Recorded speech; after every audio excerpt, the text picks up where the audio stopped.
अच्युतानंद महापुरुष शिष्य रामचंद्र आगे कही बाबूरे पांचटी कर्म जितेबाला संसार रे देखादेव सेतेबाला तुम्हें जानिब कलिजुग शेष समय आसीगला बोली। ज्ञानी गुणीमंडली से पांचटी कर्म कौन आसे केतेबेले देखादेले कलिजुग शेष समय बोली आम जानिबा। आज मालिका वचन आलोचना रे ये विषय आम आलोचना करिया जाउछि एवं शेष समय जने भक्तर ना कहिबा किए से भक्त कौन तार ना कोड तार जन्म होइथिबो। महापुरुष कहले से पांचटी कर्म कौन कहले पंचकर्म जेबे खाटी हेब पंचकर्म जेबे खाटी हेब सेही दिन कली जुग सरीब सेही दिन कली जुग सरीब। अच्युतानंद महापुरुष कहले राम रे पंचकर्म जेबे खाटी हेब सेही दिन कली जुग सरीब। कौन से पांचटा कर्म आप समाज रे देखिए कौन ना अदृश्य दृश्य कहले जो दिन अदृश्य दृश्य हम जानवे कलिजुग शेष समय आसीगला बोली। द्वितीय कर्म कौन ना अभक्ष्य भक्ष्य जितेबाला अभक्ष्य भक्ष्य अभक्ष्य जिनस लोक मैंने भक्षण करेंगे जानवे कलिजुग शेष समय आसीगला बोली। आउ तीन टा कर्म कौन आगु कहवा महापुरुष प्रथम कहले अदृश्य दृश्य कहले अदृश्य जेबे दृश्य हेब बाबू अदृश्य जेबे दृश्य हेब बाबू कली शेष बोली निश्चय जानिबो कली शेष बोली निश्चय जानिबो कहले अदृश्य जेबे दृश्य हेब बाबू कली शेष बोली निश्चय जानिबो। अदृश्य गुड़िक जो दृश्य हम आप कलिजुगर शेष समय बोली जानवे। आज देखुना अदृश्य गुड़िक दृश्य होनी जो अदृश्य चंद्रपुर से जाकि पहुँचले चंद्र जह्न मामू आम कहूले मामू बोली जानूले से कौन गोटे ठेकुआ अच्छी बोलिक आम कहूले अदृश्य से चंद्रपुर से कौन अच्छी अदृश्य आम जान नी बर्तमान दृश्य है नहीं। आउरी मध्य हे ज्ञानी गुणी मंडली शुद्धि जानी सामाजिक व्यवस्था आपण मैंने देखिए सामाजिक व्यवस्था अदृश्य जो दृश्य हम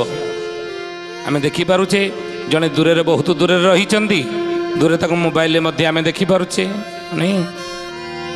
अदृश्य दृश्य आम आखि सामने ना देखा जाती कि आम देखिपे छोट छोट अणुवीक्षण जंत्र आम देखिपे अदृश्य को दृश्य हो तेणु जितेबाला अदृश्य दृश्य हम महापुरुष अच्युत कहले राम रे से कलिजुग शेष बोली तुम्हें जान। आउ कौन ना अभक्ष्य भक्ष्य अभक्ष्य जिते भक्ष्य हम से जान जे कलिजुग शेष समय आसीगला बोली। कहले अभक्ष्य मान करिबे भक्षण अभक्ष्य मान करिबे भक्षण नर अंशे दैत्य हेबे जानाम नर अंशे दैत्य हेबे जानाम। कहले नर शरीर थिबो किंतु असुरर गुण थिबो कहते शरीर विदेशी मन भारतीय आमर मन भारतीय ही अच्छी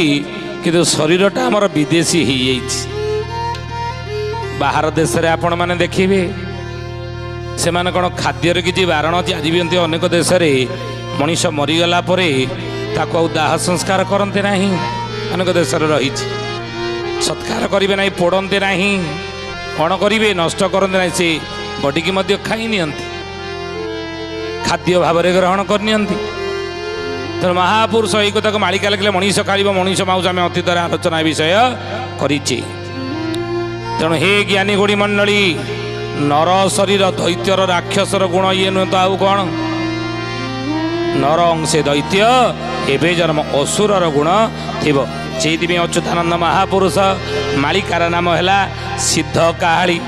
सिद्ध काली रे कथा लिखिले कौन कहले कहले बेल आसी होई गला राम सुना तो ही बाबू राम सुना तो ही महाकंठी फिटी जीव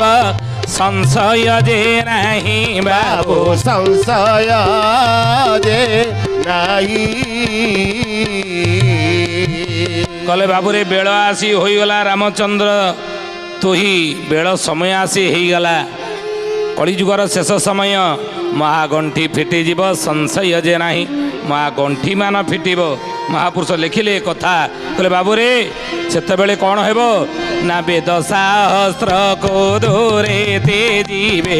वेद शास्त्र को दूरे तेजीबे समस्ते फिरिंगी बेसा होइबे समस्ते फिरिंगी बेसा होइबे कहले वेद शास्त्र को दूरे तेजीबे समस्ते फिरिंगी बेसा होइबे अर्थात अगम्य गम्य प्रथम दिन है कौन ना अदृश्य दृश्य जितेबाला हेब द्वितीय है कौन घटना आप देखिए ना अभक्ष्य भक्ष्य अभक्ष्य को जिते भक्ष्य रूप में लोक मैंने ग्रहण करेंगे अच्युतानंद महापुरुष कहले राम रे से कलिजुग शेष समय आसीगला बोली जान आज ही ज्ञानी गोड़ी मंडली आप देखो महापुरुष लिखिते जो कथा कि मद माछ मांस भक्षिण थोके होइबे दास ठक माने गुरु होइना बोली करिबे शिष्य ठक माने गुरु होइना बोली करिबे शिष्य ठक माने गुरु होइना बोली करिबे शिष्य बोलिए महापुरुष अच्युतानंद जी की मद माछ मांस भक्षिण थोके होइबे दास ठक माने गुरु होइना बोली करी साधारण लोक मान कथा छाड़ी दियंतु जो माने ज्ञानी जे माने गुणी जे माने विवेकी जे माने ठीक कोटा भूल कोटा ज्ञान जहाँ भी रही जे माने भल मंद विचार जहाँटार अच्छी शास्त्र पुराण उपर जहाँकर ज्ञान रही महापुरुष कहले सही माने तो ये करेंगे अभक्ष्य भक्ष्य अभक्ष्य को मध्य भक्ष्य रूपे ग्रहण करेंगे कलिजुगे महापुरुष से मालिकार लिखिले ये कथा अभक्ष्य जो भक्ष्य हम जानब से कलिजुग शेष समय आसी पहुँचीगला आउ अगम्य गम्य जोटिकी जीवा कथा नुहे जो स्थान बारण से ही स्थान को कलिजुगर लोक मैंने बेसी जीवे जो स्थान को निषिद्ध कर ये स्थान को जीव ना ये स्थान को प्रवेश करवा ना ये क्षेत्र को किंतु कलिजुगर लोक मैंने से ही क्षेत्र को बेसी प्रवेश करेंगे हुए तो आम खोलिकी बुझे पार ना कि हे ज्ञानी गुणी मंडली आपण मैंने अल्प बहुते बुझी जाऊे कथा तेणु महापुरुष कहले अगम्य गम्य जितेबाला हे देखिए आप जानवे कलिजुग शेष समय आसीगला बोली आउ कौन महापुरुष कहले अस्पृश्य स्पृश्य अस्पृश्य जो स्पृश्य हे जानवे कलिजुग शेष समय आसीगला बोली ये कौन आज है नीच लोक बड़ जे हो इबे ही ठारो जे होइबे ठारू न मानिबे वेद धर्म अपथ गोचर बाबो अपथ गोचर नीच लोक बड़ जे हो इबे ही ठारू अच्युतानंद महापुरुष लिखिले आप बुझे यह शुणी नाई कानेल बौल हरिदास महापुरुष कहे यह शुणी नाई कानेल बौल देखिता नथिला आखि मालिका वचन ये गोटे पद लिखिं आम आलोचना करूँ पालित हेले एणिकी तापर पद हूँ पालित हेले एणिकी ज्ञानी गुणी मंडली से पदटी आम छाड़िलु वर्तमान सामाजिक व्यवस्था को लक्ष्य कर हरिदास महापुरुष कही नीलाद्रिनंद काकरे यह शुणी नाई कानल बौल देखी तो नथिला आखि मालिका वचन ये गोटे पद अच्छी आउ महापुरुष कहले बाबूरे सेतेबेले मालिका जा अच्छी लेखी तेणु हे ज्ञानी गुणी मंडली से कथा को महापुरुष कहले अस्पृश्य स्पृश्य जितेबाला हेब जानब कलिजुग शेष समय आसीगला बोली आउ से कहले नीच लोक बड़ जे होइबे ठारो न मानिबे वेद धर्म अपथ गोचर अपथ को जावाक लोक मैंने कौन करेंगे ना द्विधा करेंगे ना अपथरे गमन करेंगे पुनः आउ कौन रहा ना असत्य सत्य पंचम पांचटा जिनस पर आप देखिए पांचटा घटना कलिजुगे जानवे कलिजुग शेष बेला आसीगला बोली आउ कौन पंचम जिनस हूँ असत्य सत्य जो असत्य गुड़िक सत्य हबार आप देखिए आज है महापुरुष कहले मिथ्या कथा जेबे प्रजाए कहिबे मेल होई सत सत मिथ्या जानी जानी ताहाकु मानी जे बोलाइबे सत सत बोलाइबे सत सत हे सुजने बोलाइबे सत सत बोलाइबे सत सत हे सुजने बोलाइबे सत सत। ज्ञानी गणी मंडली मिथ्या कथा जेबे प्रजाए कहिबे मेली होई सत सत ध्यान देबे कथा उपरे कहतेनी तीन तुंडरे छेली कुकुर तीनटा तुंडरे छेलीटा कुकुर हो जाए यहाँ कौन गोटे लोकटे धरिकी जाऊला गोटे छेलीटा तीन जन ठक से माने पांचिले मन भितर पांचिले आम छेलीटा केमिति याठारु हड़प करवा तेणु से माने कौन कले ना छेलीटा जो व्यक्ति हाटरू किणिकी आनी सी गाँ को फेरिबा बाटरे प्रथम ठक सहित भेट हो गला बोला भाई गोपाल भाई कुआड़े जाइला ना जाइए हाट को आ गोटे छेली किनिया जा भल छेलीटा गोटे मिलला किणिकी आनी ना हाट को जाइल छेली किनिया ना हाँ परा ये छेली नहीं जाऊँगी ना तुम छेली किनिया हाट को जाइल ये कुकुरटा को धरी कौन जाऊच घर को फेरुच कुकुरटा किणिकी फेरुच ये कुकुर कौन कौच ये कुकुर कौन कौच ये तुम छेली किणिकी आनी मत छेली ये कुकुर कौन कौच ये भूल कहूब चल चल पुणी कि बाट गला द्वितीय ठक जगिकी थिला प्रथम ठक ठार ये पारी होगा आगू गला द्वितीय ठकटी अच्छी ता पाखे तले गोपाल भाई कुआड़े एत सका सका कुआड़े जाइए हाट गोटे छेली किଣିया छेलीटा किणिकी आणुची जाऊ भल दाम मिलला छेलीटा ना आओ भल भल छेलीटा किଣିया जाइए कुकुरटा कौन धरिकी नौच घर को कुकुर ना हाँ ना कुकुरटा को बांधिकी तुम नौच ना मुझे छेड़ी किणी ये कुकुर कहलानी प्रथम सी कहला कुकुर मु भावी नाई मु छेली मत तो देखा जाऊ छेली ताको कुकुर बहुत भूल देखा जाइए ये द्वितीय व्यक्ति कहूँ ये कुकुर ना मन भितर आसीगला ना हुए तो ये ठीक ही कही पारे छेली जगह कुकुरटा को नहीं कि ना ना ना सेमती केमी हो पैसा देती हक ता कथा को ये कान पूरे से कान बाहर करदेला द्वितीय ठकर कथा को लोकटी पुणी आगू चलला तृतीय ठक आगे जगिकी थिला गोपाल भाई आ कुआड़े जाइए हाट को गोटे छेली किଣିया आउ भल दाम गोटे छेली मिलला आउ भल भल आ छेलीटा किଣିया जाइल ये कुकुरटा को बांधिकी नौच घर को कुकुर ना हाँ कुकुरटा नहीं जाऊच ना सत ना कौन ना हाँ बा कुकुरटा तुम जापार पर्यंत तीन जन व्यक्ति कहले यहाँ कुकुर तेणु जी दृढ़ ता मन भर दृढ़ता थी मुझे छेली किଣିकी आनी आखिरे देखुची जे छेली शुणिला कुकुर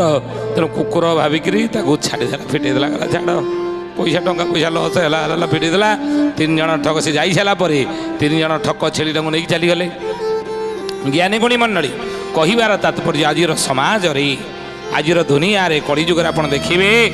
तीन तुंडरे छेली कुकुर भली परिस्थिति अर्थात 7-8 जन जदि साक्षी देदेले नाई नाई आप देखिए कोर्ट कचहरी साक्षी जदि 5-6 जन देदेले विचारक जज कौन कर ग्रहण कर नहीं ठीक तेणु महापुरुष से कथा कहले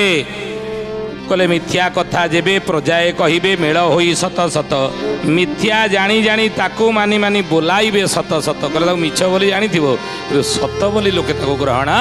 समाज रे करिवे बोलिए महापुरुष अच्युतानंद जी की कहले आउ एक कथा राम सुण मन देई बाबो सुण मन देई माछुआ मिछुआ जे बहुत भक्त होई जे बहुत भक्त होई राम रे आउ एक कथा माछुआ मिछुआ भक्त माने मध्य होई गली जुगरे बोलिबे मोर नाम देख ग्रंथ रे रही तुम नाम कहीं देखा एरे बिंदु बसे नाही मिथ्या बेक बई बाबाजी नुहंती एका अच्युतानंद मालिकार लिखिले कहले केतक भक्त मान कह मो ना पर मालिकार लिखाई देखुनु तो ना कौटी अच्छी ना पर मो ना ना बिंदु दिया हसईकार ना आकार ना से तो ना नुह नुहे जो भक्त बोली कहीकि बड़ी माँ देखते कली जुगरे किंतु महापुरुष कहले से भक्त माने माछुआ मिछुआ कली जुगरे हेबे अर्थात असत्य सत्य असत्य गुड़िक जो सत्य परिणत हो कली जुगरे से महापुरुष देखिए कहले रामरे कलिजुग शेष समय आसीगला बोली जानबू पांचटा घटना आपण कलिजुग देखिए अदृश्य दृश्य अभक्ष्य भक्ष्य अगम्य गम्य अस्पृश्य स्पृश्य असत्य सत्य ये पांचटी घटना घटवार कलिजुग जो देखिए ना जानबू यहाँ कलिजुगर शेष बेला आसीगला बोली कहले गुरु आज्ञा दूर हेब जोरु आज्ञा जारी बाबो जोरो आज्ञा जारी मिथ्या कथा सत्य हेब भांगिब ओ गोरी बाबो भांगिब गोरी अच्युतानंद महापुरुष मालिकार लिखिछन ये कथा आज घटना कौन घटुनी समाज रे पारिवारिक व्यवस्था आपण देखुना गुरु आज्ञा दूर हेब जोरु आज्ञा जारी जोरु कहले कौन स्त्री गुरु आज्ञा को आज कि कली जुगरे मानुछ ना ना मो गुरु कहते ये कथा मु मानिबी यही खाद्य खाइबी एतिक बेले उठिबी यही काम मु करिबी किंतु गुरु कही कथा कौन आज कली जुगरे समझे मानुछ ना क्या आज्ञा मानुछ जोरु आज्ञा जोरु कहले कौन स्त्री कौन कौन है काम करनी कहीं करबनी तुम ये काम कर तेणु गुरु आज्ञा दूर हेब जोरु आज्ञा जारी आउ मिथ्या कथा सत्य हेब भांगिब गोरी मिथ्या घटना कली जुगरे सत हो।